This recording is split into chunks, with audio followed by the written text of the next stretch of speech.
ओम शांति। आज 1 मार्च 1971 के अव्यक्त बाप दादा के महावाक्य हैं। मीठे प्यारे बाप दादा ने सिद्धि स्वरूप बनने की सहज विधि बताई है और इस मुरली का सार अव्यक्त दादा ने बताया। कोई भी प्रकार की आसक्ति है तो वहाँ ही माया भी आ सकती है। आसक्ति होने के कारण माया आ सकती है। अगर अनासक्त हो जाओ तो माया आ नहीं सकती। जब आसक्ति खत्म हो जाती है तब शक्ति स्वयं रूप बन सकते हैं। अपनी देह में व संबंधों में कोई भी पदार्थ कहाँ भी अगर आसक्ति है तो माया भी आ सकती है और शक्ति नहीं बन सकते।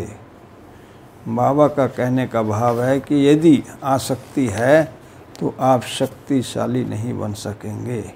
इसलिए सभी आसक्तियों को छोड़ो, निरासक्त बनो, अनासक्त बनो, तब आप शक्ति स्वरूप बन सकते हैं, तभी सिद्धि स्वरूप बन सकते हैं। सभी आज अव्यक्त बाप दादा ने महावाक्य उच्चारे। सभी मास्टर त्रिकालदर्शी बने हो। त्रिकालदर्शी बनने से कोई भी कार्य असफल नहीं होता। कोई भी कार्य करने के पहले अपने मास्टर त्रिकालदर्शी की स्थिति में स्थित होकर कार्य के आदि मध्यांत को जानकर कर्तव्य करने से सदैव सफलता मिलेगी। अर्थात सफलता मूर्त बन जाएंगे व संपूर्ण मूर्त बन जाएंगे।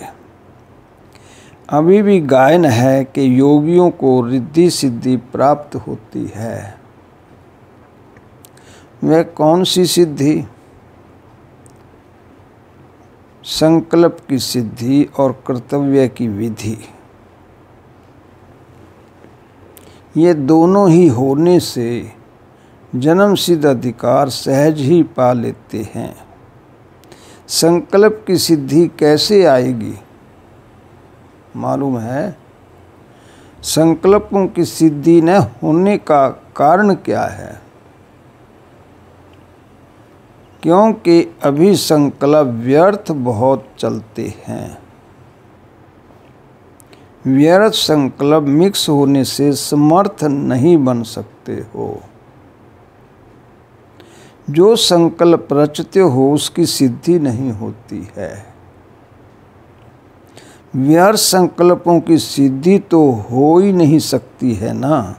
तो संकल्पों की सिद्धि प्राप्त करने के लिए मुख्य पुरुषार्थ ये है, व्यर्थ संकल्प न रच, समर्थ संकल्पों की रचना करो। समझा?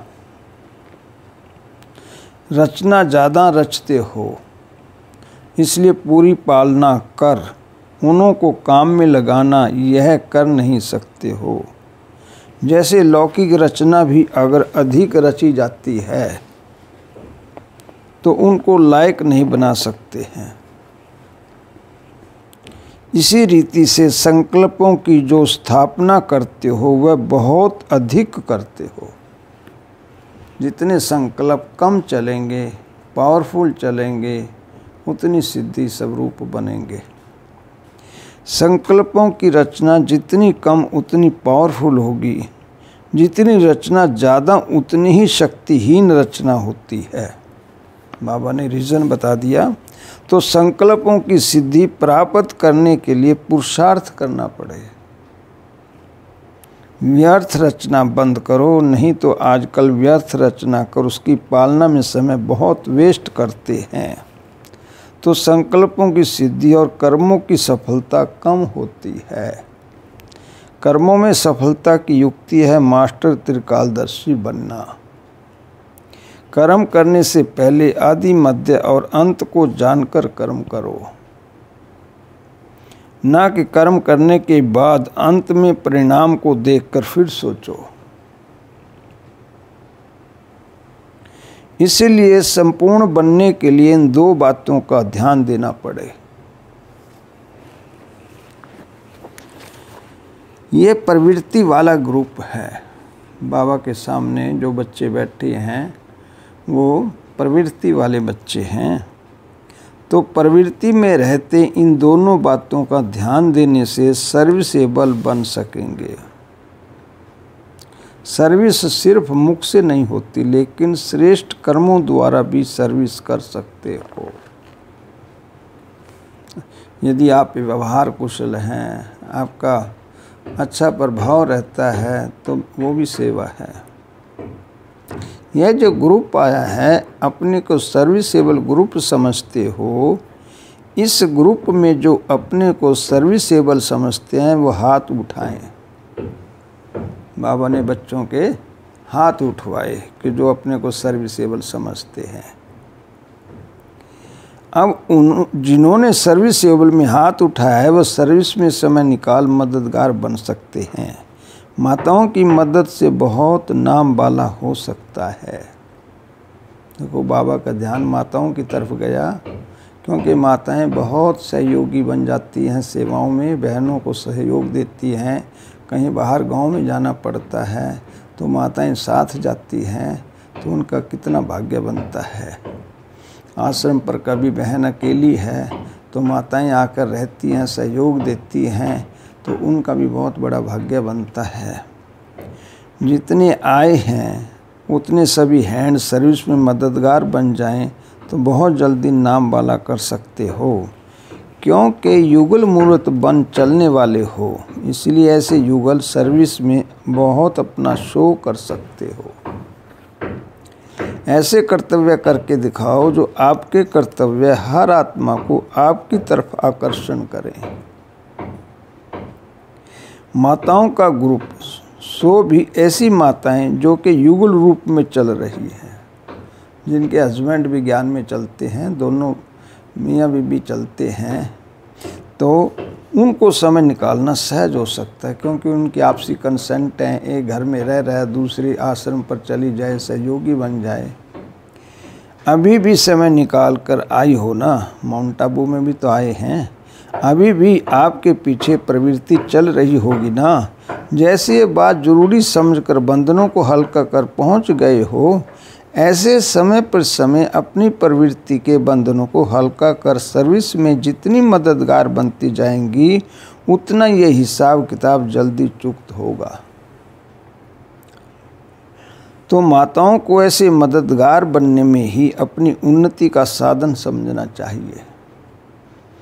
सुनना और सुनाना दोनों ही अनुभव करना चाहिए। जैसे बाप मददगार बनते हैं, वैसे बच्चों को भी मददगार बनना है, यही मदद लेना है। तो ऐसी इस ग्रुप में शक्ति भरकर जाना जो अपने बंधनों को हल्का कर सर्विस में मददगार बन सको। नहीं तो इस सब्जेक्ट में अगर कमी रह गई तो फुल मार्क्स कैसे ले सकेंगे। लक्ष्य तो फुल पास होने का रखा है ना। इसलिए इस ग्रुप को खास ऐसी ऐसी युक्तियां रचने की ट्रेनिंग लेकर जाना है। भट्टी से क्या बनकर जाना है, समझा? सर्विसेबल और मददगार। घर में रहते शक्ति स्वरूप की स्मृति सदैव रहने से कर्म बंधन विघ्न नहीं डालेंगे। घर में रहती हो लेकिन शक्ति स्वरूप की बजाय पवित्र प्रवृत्ति का भान ज़्यादा रहता है। प्रवृत्ति में रहते हुए शक्तिपन की वृत्ति कम रहती है। इसलिए अब तक जो आवाज़ निकलता है कि कर्म बंधन है, क्या करें, कैसे कर्म बंधन काटें, ये आवाज़ इसलिए निकलता है क्योंकि शक्तिपन का अलंकार सदैव कायम नहीं रह जाता। तो अब इस भट्टी में अपनी स्मृति और स्वरूप को बदल कर जाना। इसलिए दो बातें सदैव याद रखना, एक तो चेंज होना है, दूसरा चैलेंज करना है। शक्ति रूप में अपनी वृत्ति और स्वरूप को भी चेंज करना, और जितना जितना अपने को चेंज करते जाएंगे उतना औरों को चैलेंज कर सकेंगे। इसलिए 2 बातें याद रखना, जब सुकर्म करते हो तो बाप का स्नेही स्वरूप सामने आता है, और अगर कोई विकर्म करते हो तो विकराल रूप सामने लाना चाहिए। बाबा का धर्मराज का रूप सामने रखना चाहिए यदि गलत काम चलते हो। आप लोग स्नेही तो हो ना, स्नेही सदैव सुकर्मी होते हैं। कोई भी ऐसा कर्म ना हो, यह सदैव स्मृति में रखना, क्योंकि आप सभी सृष्टि के स्टेज पर हीरो एक्टर्स हो। तो हीरो एक्टर्स पर सभी की निगाह होती है, इसलिए अपने को प्रवृत्ति में रहने वाली न समझ, स्टेज पर हीरो एक्टर समझकर हर कर्म करती चलेंगी तो कोई भी ऐसा कर्म नहीं हो सकेगा। जैसे साइंस की परमाणु शक्ति आज क्या से क्या दिखा रही है, वैसे साइलेंस के शक्ति दल में आप प्रवृत्ति में रहने वाली परमाणु हो। वह परमाणु शक्ति है और आप लोग सृष्टि के आगे एक परमाणु हो। तो आप भी परमाणु बनकर बहुत ही सर्विस कर सकते हो। माताओं की तो बहुत मांगनी है। माताओं के कारण कोने कोने में संदेश फैलाना अभी रहा हुआ है। कई आत्माओं को संदेश न मिलने की जिम्मेवारी आप लोगों के ऊपर है। इसलिए इस ग्रुप को ऐसा ही तैयार हो जाना है। ये ग्रुप समय पर समय सर्विस में मददगार बन सकता है। उम्मीदवार हैं, जैसे अदर कुमारों का ग्रुप भी बहुत उम्मीदवार ग्रुप था, ऐसे यह ग्रुप भी होनहार मददगार है। लेकिन कैसे मददगार बने, उसकी युक्ति भी है लेकिन शक्ति नहीं है। इसलिए अपने स्वरूप परिवर्तन का अपने टीचर से सर्टिफिकेट ले जाना। जैसे एक एक कुमारी 100 ब्राह्मणों से उत्तम गाई हुई है, वैसे एक एक माता जगत माता है। कहाँ 100 ब्राह्मण, कहाँ सारा जगत, तो किसकी ऊंची महिमा हुई। एक एक माता जगत माता बनकर जगत की आत्माओं के ऊपर तरस, स्नेह और कल्याण की भावना रखो। इसलिए इस ग्रुप को एक वायदा करना है। वायदा करने की हिम्मत है। बाबा ने माताओं से क्वेश्चन किया कि वायदा करने की हिम्मत है। कौन सा भी वायदा हो कि सुनने के बाद हिम्मत रखेंगे। सुनने के पहले हिम्मत है, बस सुनने के बाद हिम्मत रखेंगे। क्या समझती हो। बाबा ने माताओं से क्वेश्चन किया है। जो भी वायदा होगा उसकी हिम्मत है। अगर कोई कड़ा वायदा हो तो फिर सोचेंगी ना। हर एक को ये वायदा करना है कि समय प्रति समय मैं सर्विस में मददगार और साथ साथ शक्ति स्वरूप बन विघ्न विनाशक बनकर ही प्रवृत्ति में रहेंगी। देखो बाबा ने माताओं से ये वायदा लिया है कि गृहस्थ में रहते हुए उन्होंने कैसे रहना है। बाबा की सेवा में मददगार और शक्ति स्वरूप विघ्न विनाशक बनकर रहना है।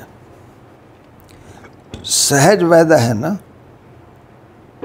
विघ्नों के आने से चिल्लाएंगे नहीं, घबराएंगे नहीं, लेकिन शक्ति बनकर सामना करेंगे। यह वायदा अपने आप से सदैव के लिए करके जाना है।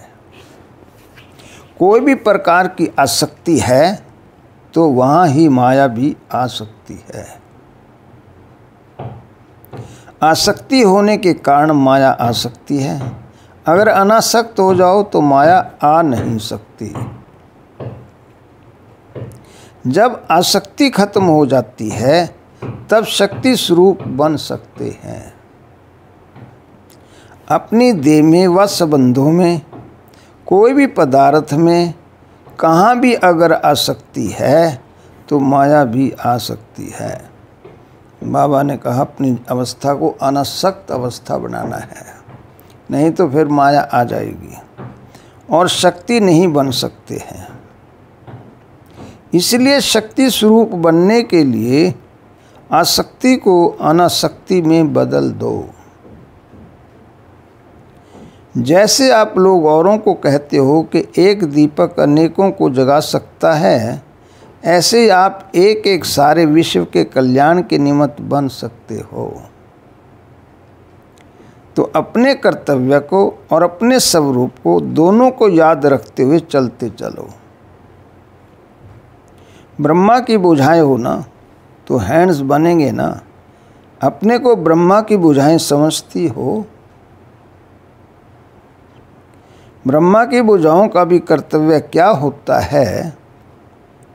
ब्रह्मा का कर्तव्य स्थापना, तो ब्रह्मा की बुझाओं का भी कर्तव्य हुआ स्थापना के कार्य में सदैव तत्पर रहना।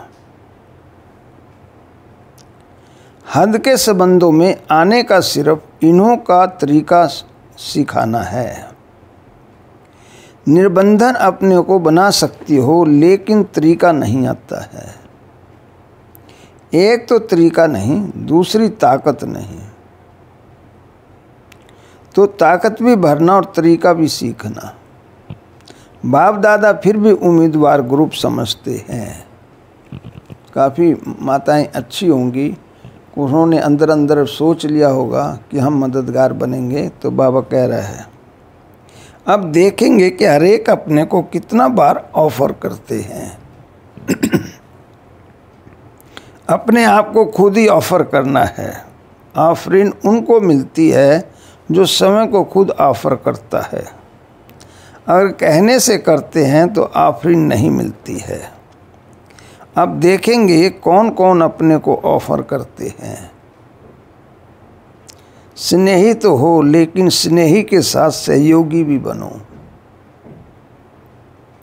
इस ग्रुप का नाम क्या रखें? नाम संस्कार होता है ना, क्योंकि परिवर्तन भट्टी में आए हो।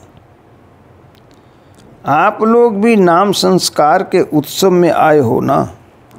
इस ग्रुप का क्या नाम? यह है सदा सहयोगी और शक्ति स्वरूप ग्रुप। माताओं के ग्रुप को बाबा ने डेजिग्नेशन दे दिया है, सहयोगी और शक्ति स्वरूप। अब अपनी शक्ति कभी भी कम नहीं करना। जब अपनी शक्ति को गुआ देते तो रावण भी देखता है कि यह अपनी शक्ति को गुआ बैठे हैं, तो वह खूब रुलाता है। शक्ति गुआना अर्थात रावण को बुलाना। इसलिए कभी भी अपनी शक्ति को कम न होने देना। जमा करना सीखो। भविष्य 21 जन्मों के लिए शक्ति को जमा करना है। अभी से जमा करेंगे तो जमा होगा। इसलिए सदैव यही सोचो कि जमा कितना किया है। तो बाप दादा हम बच्चों को शक्ति स्वरूप बना रहा है। शक्तिशाली बनकर हम बाबा की रूहानी सेवा में मददगार बने। माताओं को जगत माता का डेजिग्नेशन दिया बाबा ने। बाबा चाहता है कि ये माताएं विश्व का कल्याण करें। अब कितना सौभाग्य है कि ब्रह्मा अपनी बुझाएं समझकर बच्चों से कार्य लेना चाहता है, क्योंकि नए विश्व की स्थापना का कार्य चल रहा है। बाबा यही कहता है बच्चों को कि बच्चों तुम इस संगम युग पर मेरे कार्य में सहयोग दो। मैं नया विश्व लाने के लिए आया हूँ, ये विश्व बदल रहा हूँ। क्या तुम इसमें सहयोगी नहीं बनोगे? इसलिए वर्तमान बाबा हम बच्चों से यही आशा रख रहा है। ओम शांति।